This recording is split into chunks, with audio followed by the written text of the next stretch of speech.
आज हम बात करने वाले हैं उस वायरल शॉर्ट हॉरर कहानी की जिसने इंटरनेट पर बहुत से लोगों की नींदें उड़ा दी। Last scene, lift number 7। तो चलिए आज इस कहानी को परत दर परत खोलते हैं और समझते हैं कि आखिर कुछ शब्द मिलकर इतना खौफ कैसे पैदा कर सकते हैं। तो चलिए सबसे पहले इसी सवाल पर गौर करते हैं। कभी सोचा है कि एक जगह जो दिन के उजाले में बिल्कुल नॉर्मल और सेफ लगती है, वही जगह रात के अंधेरे में इतनी डरावनी और अजीब क्यों लगने लगती है? और देखिए, ये कहानी भी किसी भी अच्छी हॉरर स्टोरी की तरह ही शुरू होती है। एक बहुत ही आम, जानी पहचानी जगह से, जहां कोई भी आसानी से खुद को रिलेट कर सकता है। कहानी की सेटिंग है एक मॉडर्न आईटी कंपनी, एक ऐसी जगह जो हम में से कईयों के लिए रोज की जिंदगी का हिस्सा है, बिल्कुल नॉर्मल। और यही नॉर्मल होना डर की सबसे मजबूत नींव रखता है। लेकिन यहीं पर कहानी में एक ट्विस्ट आता है। समय। जैसे ही घड़ी में आधी रात होती है, वही जाना पहचाना सुरक्षित ऑफिस एक अनजानी और खतरनाक जगह में बदलने लगता है। और यहीं पर राइटर इस्तेमाल करता है हॉरर का सबसे पुराना और असरदार हथियार, अकेलापन। हमारी मेन कैरेक्टर रिया उस अग्रॉमनेस बिल्डिंग में लगभग अकेली है, एकदम वल्नरेबल। ये एहसास किसी को भी बेचैन करने के लिए काफी है। ये एक बहुत स्मार्ट तरीका है, पता है। कहानीकार पहले सब कुछ नॉर्मल दिखाते हैं, एक आरामदायक माहौल बनाते हैं, ताकि जब डर सामने आए तो वो हमारे भरोसे की दुनिया को पूरी तरह से हिला के रख दे। तो अब तक तो सब ठीक था, मतलब माहौल थोड़ा डरावना जरूर था पर कंट्रोल में था। लेकिन अब कहानी उस मोड़ पर आती है जहां नॉर्मल दुनिया के सारे नियम टूटने लगते हैं और टेंशन तेजी से बढ़ने लगता है।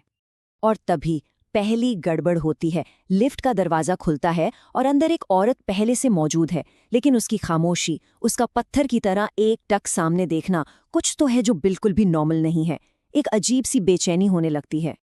रिया तो वही करती है जो कोई भी उस सिचुएशन में करेगा, ग्राउंड फ्लोर का बटन दबाती है। उसे बस किसी तरह वहां से निकलकर घर जाना है। पर कहानी को कुछ और ही मंजूर था। और बस इसी एक पल में सब कुछ बदल जाता है। लिफ्ट नीचे जाने की बजाय ऊपर जाने लगती है। यहीं से असली डर शुरू होता है, क्योंकि अब सिचुएशन रिया के कंट्रोल से पूरी तरह बाहर हो चुकी है। और फिर लिफ्ट के डिस्प्ले पर एक ऐसा नंबर चमकता है जो वहां होना ही नहीं चाहिए था, 13।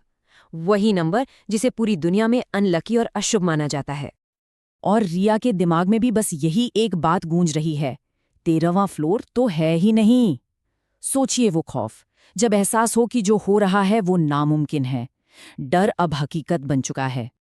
लिफ्ट के दरवाजे खुलते हैं और सामने एक रिसेप्शन एरिया है जो कम से कम 10 साल पुराना लग रहा है। मतलब ये सिर्फ कोई भूतिया लिफ्ट नहीं है, ये तो टाइम में भी गड़बड़ कर रही है। रिया के लिए अब हकीकत बिखर रही है।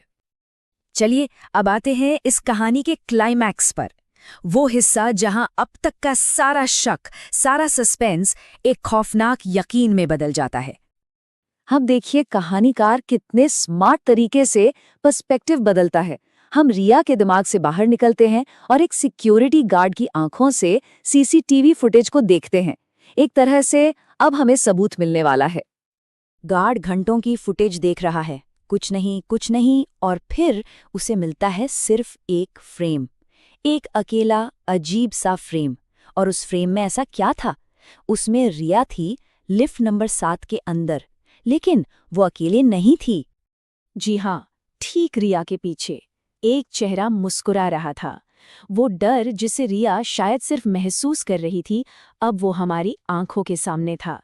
वो उस लिफ्ट में कभी अकेली थी ही नहीं।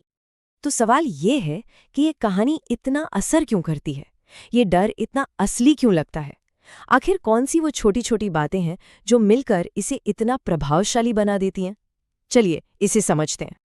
देखिए, ये कहानी बहुत चालाकी से जानी पहचानी चीजों को डरावनी तकनीकों के साथ मिलाती है। जैसे खाली ऑफिस, ये हमें अकेलेपन का डरावना एहसास कराता है।